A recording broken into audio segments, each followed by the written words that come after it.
There has been a lot of VAR mistakes this season, but the SFA have revealed the official amount today. Welcome back to Fog Football, and yeah, there's been a lot, affecting everybody. So let's not pretend that there's a big conspiracy against one club.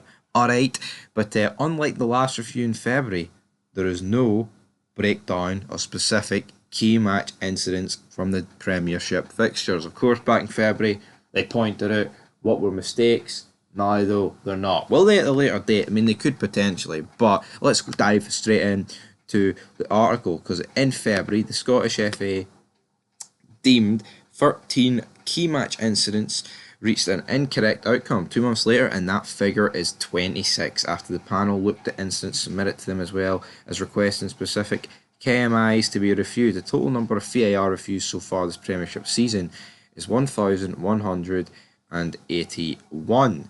With the majority, wait, hold on, that number's wrong. It's 11,181. I mean, imagine having the one number, then a comma, then four numbers after it. Jesus Christ, man. Know your math. With the majority of those being silent reviews carried out by VAR in Clydesdale House as the game continues. So, I mean, since February, there's been 13 more mistakes. I mean, that's no good enough. No, man. I mean, that's in 2 months of football. I mean, come on. It is alright. To be fair, it is the start of May today. May Day, happy May Day, right? But I mean, I don't think that's really good enough from VAR. Regardless if you think, I mean, come on, double the mistakes, 13. That's an insane amount of mistakes, and I don't like the fact that they've not refueled them. That's still up for. I mean, I'm trying to think what are the biggest mistakes since then. I mean, I would say the handball between Aberdeen and Hibs up at Pittodrie. I mean, that was an absolute shocker. I think that will be the worst one. Was it Ross County? Was it Ross County against St Mirren, that handball? How that was never given. I mean, the guy was looking for a high five, man. Don't know how it wasn't given. I mean, there's been a lot of other awful decisions. Now, 76 of those resulted in on-field reviews, and another 36 were factual overturns. Decisions that were reversed, they're being adjudged, they've been offside or onside, or inside or outside of the penalty area. The IRP ruled 890.3% of on-field calls made by referee were correct, rising to 97.8% when VAR interventions are included. So it must be 89.3%. Well, who's doing the numbers here over in this report column, by the way? 890.3%. No, it just doesn't work like it. It has to be 89.3. How can you go for 890.3% and then a rise to 97.8? I mean, come on. Know your maths, folks. I mean, Jesus Christ, what's that? I mean, that is quite embarrassing that they're dishing out these numbers.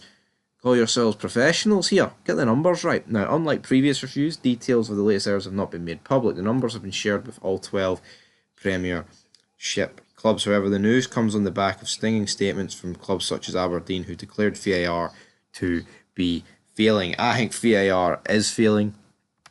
It's a mess. Obviously, this probably just includes the league. Is probably not going to factor in like cup decisions and all that good stuff. Now we heard Ange. We all, Celtic fans, you all love Ange, right? He was a good character up here, and he joked earlier and said that he would move to Sweden because Sweden actually voted in favour of not introducing VAR. And for me, if we could go back, I would. I would, and I get it, right.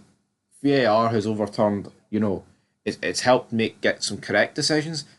But at the end of the day, you can accept it more when a referee, right, gets it wrong. You can. Because it's on the pitch, right? See when they've actually got the assistance of VAR and they get it right, it's so fucking baffling, man. You score goals and it's fucking deflating. It is. You look at the Rangers Celtic game, it's like without VAR, Rangers would never been awarded a penalty. For me, I don't think it was a penalty, right? But then, without VAR, when Rangers made it 2 each, they would have, with Dessers, and it got disallowed for the foul like 10 minutes ago. But again, I guess you could say without VAR, you don't get the penalty in order to make it 2 each. But I think VAR on. I know I don't get though. Why can't the VAR folk go up? Why can't there be a vote? Why is Or, I mean, not a fault, like, but why is it got to be deemed, that it's got to come in by a small number of people? I think bringing something that's as groundbreaking as VAR into the game, it needs to be, there needs to be more repercussions for when it fails, and it's failed time and time again, man. Because there's no excuses to get it wrong. You look at like United and Coventry in that FA Cup final, man. That is fucking heartbreak for Coventry City. Like that is that's an absolute joke that got disallowed. I mean, the line has went over Wan-Bissaka's feet, and we've seen that up here where they've drew the lines and it's went over their feet. It's like, well, how does that even make any sense? It doesn't. And they're cheating right in front of your eyes. They're manipulating the game, man. It needs to be changed. It needs to be booted out. But sadly, it never will be booted out because someone is benefiting from it. But anyway, leave your thoughts down below. Till next time. Peace.